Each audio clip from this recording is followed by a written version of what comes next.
Hi everyone, welcome to this LinkedIn Live conversation all around the menopause. You may have joined me yesterday talking with expert Katie Allen, and today we've got another really insightful conversation about this key issue. I'm joined by expert Pat Duckworth. I say it's a key issue, everyone. So, yes, October is menopause awareness time. But we also realise that menopausal people are the fastest growing demographic within the world of work. So, this is a really important subject that impacts a lot of us. And that's why it's great to have expert Pat Duckworth with me. My name's Donna Stevenson, and I always host these LinkedIn Lives for neurobox. I'm really lucky to do so because it's such an honour to work with people like Pat. I've got shoulder length brown hair and I'm wearing a white neurobox t-shirt. So as I said, I'm joined by expert Pat. So Pat Duckworth, you are a workplace menopause support and training specialist, a real expert in the field, and you're also an author, Pat. So thank you so much for your company on this chat. Donna, it's such a joy to be here. And I should say I've got shoulder length blonde hair. It's not natural. I'm not ready to go grey yet. And I'm proudly wearing my Menopause Cafe ribbon because I'm a Menopause Cafe host as well. Brilliant. Absolutely love it. So let's get chatting, Pat, because as I say, we're so honoured to have you with us.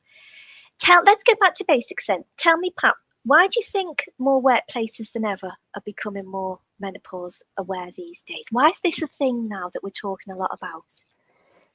I think there's so many reasons. It's one of those perfect storm things. Some of them were kind of carrots for employers and some of them are sticks. So just as you were saying about the fastest growing demographic of neurodivergence in the workplace, there's a real growing demographic of women over 50. So we tend to think of menopause as being women over 50, but of course, people start going through menopause, perimenopause, younger than that. Yes. It could be middle 40s. Some go through the whole process in their early 40s, which is what we call early menopause, and some go through it before 40, and that's premature menopause. So we've got this full range of people from, well, it could start at any time after you've started having menstrual periods, really. I mean, some people will go through it very early. So you've got this huge group of people in the workplace who are experiencing symptoms. Some of them, about 25% won't experience any symptoms at all. 75% will experience symptoms that they find a bit disruptive. And of some of those, about 25% will experience really intense and frequent symptoms. So you literally have millions of women who are experiencing this in the workplace. And so under the Equality Act, then in came these measures about, employers protecting people under certain characteristics, and you have gender and age and disability. And because of those categories, menopause can come into those categories. So you have that legal, legislative background, and then you have this big group of people who are starting to say, what about me? How are you looking after me in the workplace? And then you have more awareness of menopause than there's ever been before. That started a few years ago. Some of the early documentaries on TV, we had Mariella Frostrup did one several years ago that sort of started that ball rolling, and Kirsty Walk, who's also one of the supporters of Menopause Cafe, she did a documentary about it. So we've had this rising awareness against a legislative background, against a background of women who have been in the workplace for 30 years. So they're now experienced, knowledgeable people, and their employers don't want to lose that experience. They don't want them just melting away because they don't feel very well and they can't talk about what they're experiencing. So there's so many factors that have contributed to this and made it now a subject that's so much more talked about. And, employers want to be seen as good employers of women. It's one of the ways they can recruit women is to be able to say, we are good employers. And some of that started with how they looked after people having fertility issues or how they looked after maternity issues. And then it's kind of moved into those people are now moving into their perimenopause and menopause. Well, how are you going to look after them? That was quite complicated, wasn't it? No, it's a brilliant insight, Pat, into why now, really. I like what you're saying about lots of almost moving parts coming together to make this, a good time to talk about these issues. We also know, thinking about the statistics, that it's about 1 in 3 of us 50-year-olds who are in the world of work. So yes, we know that menopause is not age dependent, but we know that we tend to see folks who are in those age groups who are going through menopause. You mentioned neurodiversity a little earlier on, and of course that's what we're passionate about, neurodiversity here at Neurobox. Of course we are. Can you talk me through then the overlap between this intersection between neurodiversity and the menopause? I'd love to hear your thoughts on that.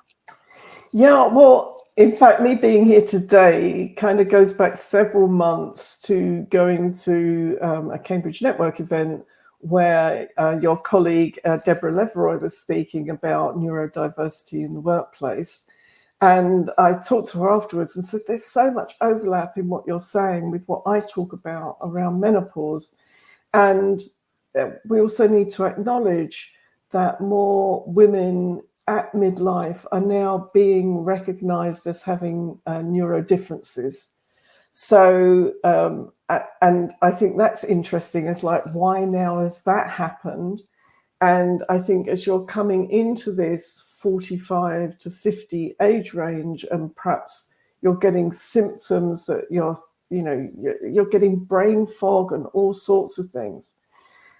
At the same time, as you were saying earlier, you've got children growing up who are getting into their teens, and some of them may be being recognized as having neurodiverse conditions. And then the mother starts to think, well, I've got some of those things as well. This is starting to make sense to me that I experience some of these things that my children are experiencing. And then they're going off and talking to doctors and going, oh, okay, this explains why I respond in the way. So we're getting way more women now. And I'm specifically saying women because I think men have tended to be recognized earlier as having these differences. But for women, it started, whether they were better at like dealing with it or disguising it, I don't know. Or, just had the social skills or whatever, but now they're coming forward and going, actually, I need to be recognized as this. And so we have this group who are now going through menopause, and at menopause, there are changes happening neurologically. Tend to think of it as like the hot flushes, the poor sleep, perhaps the dry skin, aching limbs. I'm sorry, I'm not painting a very good picture, and not everybody gets those things, but just sort of generally. But also women having issues around brain fog, poor memory, mood swings, perhaps, in the workplace where they had been a really good team player and suddenly they couldn't care less about it. So we're getting this overlap as they start to realize, well, my brain's changing, and actually I might have had an issue beforehand as well. And some of the things that you can do in the workplace for women at menopause are also things that would help people with neurodiverse conditions. So yeah, it's a very interesting interplay between the two.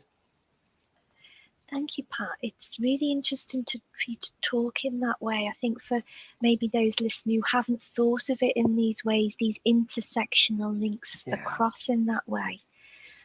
So, as we are now having these conversations, which can only be a good thing, I think, about raising awareness, because, of course, previous to our generations, we've had lots of people going through menopause who've been working, who've been neurodivergent, and we've not really supported, we've not had those conversations around this. For those who are interested, then, talk me through the benefits of supporting menopausal people in the context of, we talk a lot now about bringing your whole self to work, about, you know, the whole person that's showing up, you know, ready to work within our wonderful organizations. How beneficial is this, that we're joining the jigsaw pieces of who we all are together that make us these great unique people? Yeah, well, if we think back to some of the legislation and changes that have been made around people with mental health problems, and it's like, oh, well, why should we do something different? Well, by doing that, we've been able to include more people who were having issues in the workplace and perhaps weren't coping very well. And the same goes with people at menopause. Is, as I say, often these are very experienced people, very knowledgeable. They may have been in their organizations for 20 years, more than 20 years. And if they start to feel like they can't talk about what they're experiencing, like they've got to hide it or mask it in some way, they can't be as productive. They might be taking time off work, whether to go to the doctor, or they just feel so tired and fatigued that they can't do the jobs that they were doing. And it may be that they, and we know that this happens, women stop themselves going forward for promotion because they think, I don't think I could cope with it. So they're not able to bring everything that they could into the workplace. And I totally recognize it from myself. I was working in the civil service when I was in my early 50s. And I had all these things, you know, the son getting ready, going off to university, the mum who wasn't coping as well. And then I start getting brain fog. And even though I'd already started looking into menopause, and many women don't until it's like slap them around the face. And even then they're like, I don't know what this is. But I felt like I needed a new pair of glasses. It was like the world had gone out of focus. I couldn't understand what was going on, why I couldn't see things as clearly as I used to.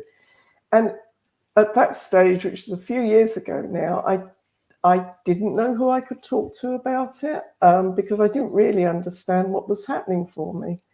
I was still working as a director in the civil service, and I was having to get briefings together and go off to meetings. At the same time, I was thinking, you know, do I need to go back to the opticians?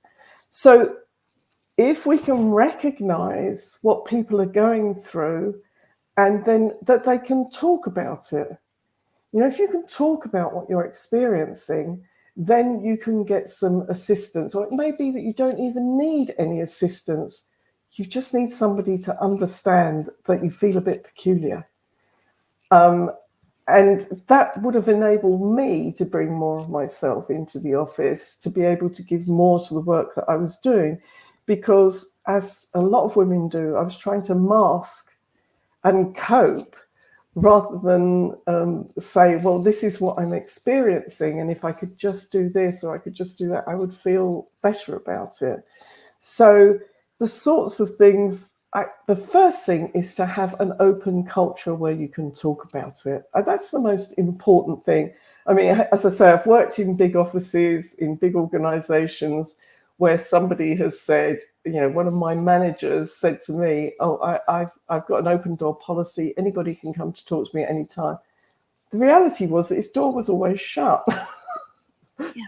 So there's that, you know, incongruence between what somebody's saying and what's actually the truth. And this is what we find in looking at statistics from managers and employees, where managers, when they're surveyed, say, you know, about nearly 90% say that women can come and talk to me about menopause and, you know, it's fine.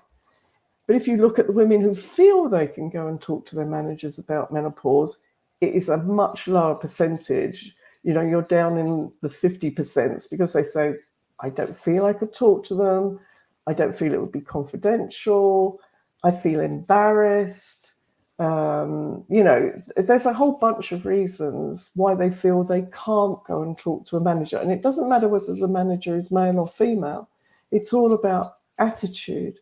So, you know, one of the first things that employers and managers can do is to create that culture and atmosphere where you can talk about it. Because just talking about it takes the stress out of the situation, and the stress is what makes the symptoms worse. You know, whether you're, you know, experiencing neurodifferences and you think, well, I can't talk to anybody about this because what will they think about me? And then the stress makes how you're experiencing it even worse. If you can feel relaxed and able to chat about it, a lot of the symptoms get a lot easier. So the first thing is really about setting the culture where you can talk about it. And the next part of it is that the employers ask employees what would be helpful for them. Pointless putting things in place if nobody actually wanted it. Yeah. Pat, it's really interesting listening to talk in this way. I've got a few questions on the back of that then. First of all, thank you for sharing that of your own experience. I think by listening to each other talk in these ways, it really creates a sense of community. And recently I've spoke to quite a few people when I've been out and about delivering training who've talked about finding your tribe. So that word's coming through, community, about talking in this way. So I'm really appreciative that you're sharing very honestly. I guess it's about the journey that you're talking about here, about what works for menopausal individuals as good practice, this template culture, open door conversations. It's very similar pattern to what we talk about how we get it right for neurodivergent individuals and develop a neuro-inclusive way of working as well. On a more personal level, did your journey then inspire you to become, as I introduced you, this menopause expert? You're an author and so on. Was that your inspiration, Pat, because of your own lived experience? Definitely it was. As I say, you know, unusually I'd started looking into menopause and what my experience might be like when I was in my 30s. Now, as I say, most women don't do that, but my mother had a hysterectomy and had found it difficult. And I'd heard this word menopause, but I didn't really know a lot about it. And it seemed to be something that people wouldn't talk about, that it was like, oh, it's really bad. And I thought, well, I need to find out what this is, because if I can prepare for whatever this is, I'll have a better experience of it. And I think my experience wasn't, you know, as I say, I've talked about my brain fog, traveling on a train with hot flushes, not the best thing in the world. I used to be a champion sleeper, and then my sleep was being disrupted, and generally feeling a bit more anxious about life, which is very common. And I got to a stage in my career where I really didn't want to be doing this anymore, you know, commuting to London, doing a job I didn't really enjoy. And I decided to take early retirement, and I became a therapist and coach. And when I became a therapist, I was seeing people coming in who were feeling anxious, who weren't sleeping so well, who were putting on weight, who, you know, had all of these things as symptoms of menopause. And I thought I could be really helpful here, because there aren't that many books about this and people don't really understand it.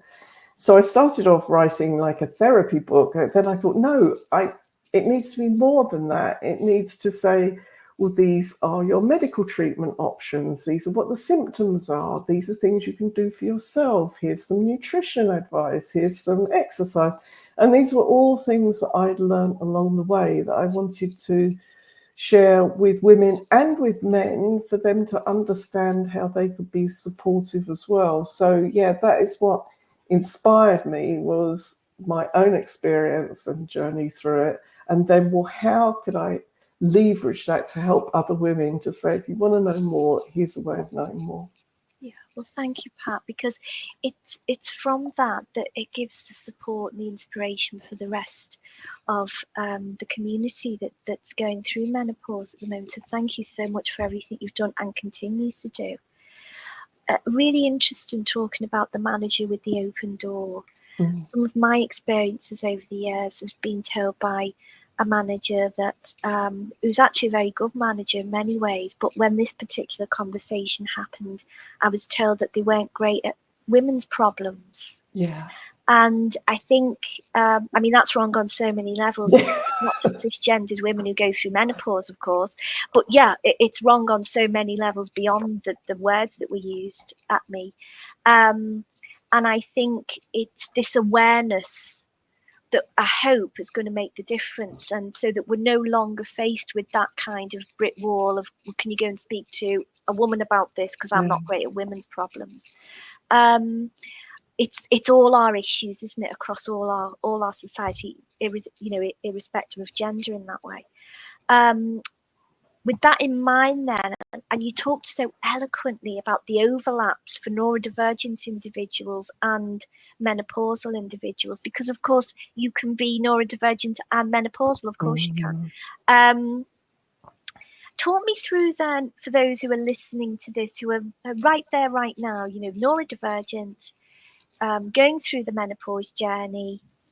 How can we try and start the conversations at work about this so we're not hitting the brick wall part of, Yeah. sorry, this is women's problems, end of conversation? Yeah. And organisations have approached this very differently. And one of the first organisations I worked with was Cheshire Fire Service. And the Chief Fire Officer was very invested in diversity in the workplace. And one of the first things he did was to talk to his women fire officers. And, you've got firefighters, you've got back office staff, you've got a real range of people working in an organisation like that. And they said they'd like a women's group to talk about how they could support each other. So their support for menopause came from a women's group. It wasn't a menopause group. It was just the women who were being encouraged to talk to each other about how they could be supported. And from that came some training for all the staff.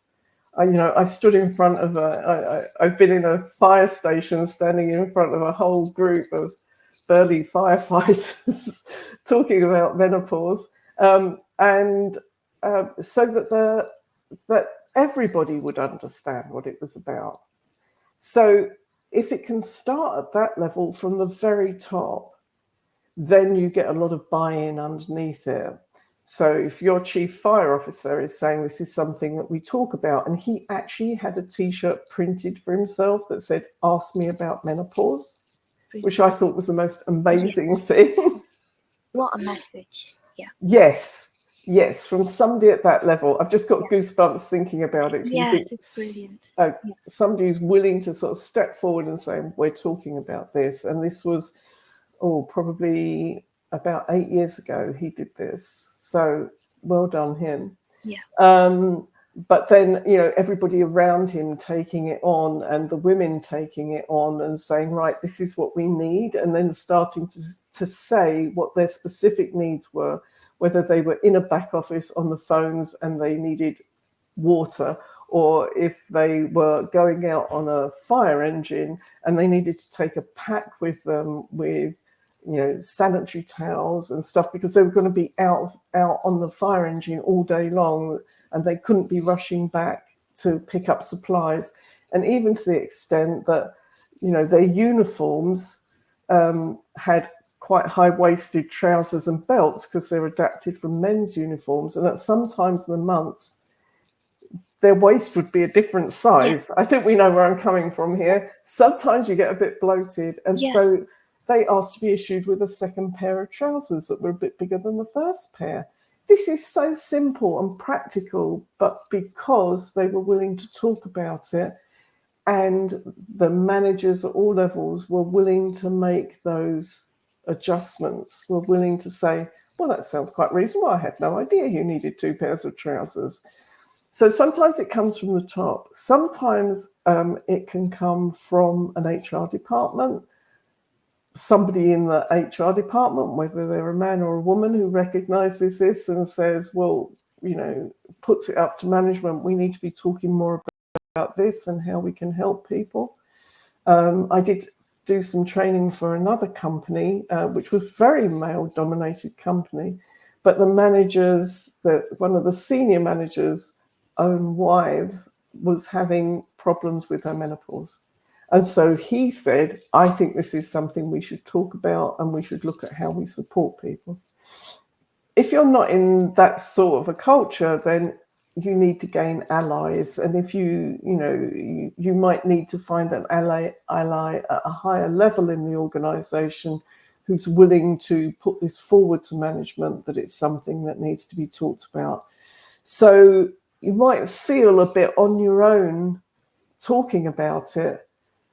And you need to, as you say, develop that tribe of people around you. And they could be men, they could be women, they could be younger, they could be older. It doesn't matter. It's about the culture of being open about it and being able to discuss it. So, yeah, find those people. Something else keeps pinging into my brain and going back out again. If it comes back, let me know if it comes back. I suppose what you're saying then, it's these micro changes that we talk a lot about these days, don't we? It sounds so simple, but it's so important. Like you say, that the kind of, the care package of making sure if you're out and about, you've got what you need, your sanitary products and so on, so that you feel comfortable and you're not worrying about that stuff, the changing trousers, the water, the lots of little things that come together that can make a big difference, actually. And as I say, it's fascinating when we talk about menopause, because it's a very similar philosophy about how we get it right for neurodivergent individuals as well. Yes, we want to see big changes, we want to see the policies, we want to see the culture, but then we also know the value of those micro changes as well. And I think that's why, the great overlaps across the communities in this way. So it's really useful conversations to have. What are your thoughts on that? Yeah, so you mentioned policies. Now, I think policies can bring stuff together, but don't start with a policy. Yes, interesting idea. Please share why, Pat. Yeah, because you can start with something that's created in a department with all the best intentions, and it becomes a piece of shelfware because the people in the organisation didn't really know anything about it. They didn't contribute to it. They don't know what it's for. And they might be having problems and nobody told them there was a policy. So if you start with the conversation, and perhaps you start with a survey of all your employees, because perhaps there are partners and men and brothers in the organisation who want to say, well, I could do with some time off because my partner, sister, whoever is going through this, and I want to take her to the doctors because she needs the support, because she can't think very well when she gets to the doctor, and she comes out, she's waited a month for an appointment, and then she didn't say the things that she meant to say, and she's ended up with something she didn't want. And if I'd been there, I could have supported her. So it's about the whole organisation being able to contribute. And then the policy means something, because there might be, a good policy sort of says why you're doing it and what your values are, and, has lots of resources in the back of it. But the very specifics of what reasonable adjustments are going to be made is great. That's really useful stuff if the staff have actually asked for it. If your employees, I've done a lot of work for colleges in Cambridge. Well, if you've got a Cambridge college, you've got everybody from the cleaners and the people working in the canteens and the staff in the offices, as well as the teachers, the lecturers, the professors. They're all going to have different needs. So you've got to talk to everybody and say, well, what would help you? Now, it may be if you're lecturing, you could do with somewhere where you could go and lay down at some point of the day because your legs have got tired. Your legs are aching because you've been standing at the front of a lecture room. Or it may be if you're in the canteen, you need something that's a better uniform to wear because, you know, you're wearing man-made fibers and you're getting really hot and sweaty and it's really unpleasant. Or, you know, if you're answering the phones, it could be that you need a fan on your desk. But unless you ask everybody up and down the organization, you don't know what to put in the policy. And you could just, you know, you can get a draft policy and, you know, put your logo on it and stick it on your internet. But what does it mean if nobody really understands it? Yeah. It's got to have a heart, I think, isn't it, Pat? And like Yes. you say, I love that. It's a democratic piece of work from the bottom up, listening to folks, and then the policy is real, not just, like you say, sitting on a shelf gathering dust. Yeah, yeah. You're such a positive, inspirational person. So for that reason, I'm going to ask you as the last question, really, and this chat has flown by because I could listen to you forever, Pat. What messages of hope, of inspiration, would you like to give to the menopausal community who are listening to this conversation? I think the same as I would put to the neurodivergent community. It's one of, you know, if you just read media and social media, you could think this is a nightmare. You know, if you're a young person, you could be thinking, I don't even want to talk about this. I'd rather ignore it until it happens to me. Maybe it won't happen. I'm sorry, if you're a woman and you're having periods, it is going to happen to you. So embrace this. It's a time of change. And often we fear change because we don't know what's the other side of it. We might have felt comfortable or uncomfortable where we were, but we don't really like the bit in the middle where we don't know where we're going to end up. And, you know, it's many years since I went through menopause. I know a lot of women who say, oh my, you know, it's been so great to get to the other side of it. I've got more energy. I feel more myself. I'm able to express myself clearer. I now understand more about myself. So I just want to say, don't take everything on board from social media and media. We're all different. We're all unique in our experience, and we need to get educated in order to find our own path through it. And that might sound like hard work. It doesn't have to be hard work. It's about really finding out what works for you. Gosh, that was a long answer. No, it's a beautiful answer. And, you know, it reminds me of something one of my friends said a little while ago. We used to call the menopause the change, didn't we? Yeah. Some of us still do. And she'd said to me, it's the evolution. And I think that's what it is. It's an evolutionary time in your life. And as somebody who's going through it now, that's what I can share with people listening to this. Please don't be frightened. No. I think the courage comes from the community as well, Pat, that we're so lucky to have now. Yeah. And the conversations and so on. And things can only get better in terms of some of the areas of challenge that some of us may be experiencing to get that support. But it is an evolution in our lives. And we have, like you say, Pat. And as women, we have evolved to go through menopause. It's really interesting. You know, women have now been going through menopause for probably 40,000 years. Yes. And we evolved to do it because there is a role for women post-menopause, a very important role for all the knowledge and experience. It's a whole other conversation, Donna, that I could have with you. I need to bring you back. You've got something exciting to share before we say goodbye to everyone. I said in the introduction that you're an author and you've put together something wonderful for this Friday, which is Menopause Awareness Day. So please do share. So I've written 5 books about menopause, which cover all sorts of things from menopause in the workplace to a general overview of menopause and how to eat well for menopause, and even one for men called How to Survive Our Menopause. And I've made them all just 99p on Amazon, the Kindle versions. The offer's running now. It runs till Saturday morning. So I hope people would take advantage of it. find the thing that you want. And as I say, we all just need to be more educated so that we can come through this with ease and grace.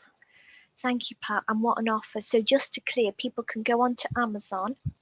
You Yeah. very, very kindly put your 5 books, and one of them, am I right in thinking, is called Hot Women, Cool Solutions? It is. Got to be one of the best titles ever for a book, Pat. If you're one of the hot women, hot people listening to this who are going through menopause, Pat's brilliant books, and she shared a little earlier, it's from self-care through to the professional journey that some of us are on with this stuff. 99p on Kindle, so it's on Amazon. And Pat, what are we popping in Amazon to find these books? Yeah, if you just go to books and then type in Pat Duckworth, they come up as a series now, so you can choose the one that you want that you'll find most helpful. Yeah, that's or more than one. They're all good. Yeah, this is it. Get them all. Pat, wow, brilliant. Thank you. And what a kind offer. Thank you. We'll share that on our platform as well. It's open till Saturday, guys. So please Saturday morning. Get ready Saturday for morning. Saturday morning. Yeah, so we need to hurry in and get this because there's some brilliant books there. Pat, it's been such an honour to chat with you. More power to you. Thank you for all you do for the community. It really, really matters. These are some of the last boundaries and barriers, I think, that some of us are living with, that we want to really smash through, because together we can make the differences, I think, that we want to see. So thank you so much, Pat. And thank you to our listeners. We hope you've took a lot from this conversation. As I said yesterday, yes, it's really important during awareness times to talk about issues like menopause, but it should be awareness time all the time. And that's the work that Pat does all the time, what we do here at Neurobox. So thank you for your company, everyone. As I said, together we make the differences that we want to see. So thank you for your time. Thank you, Donna.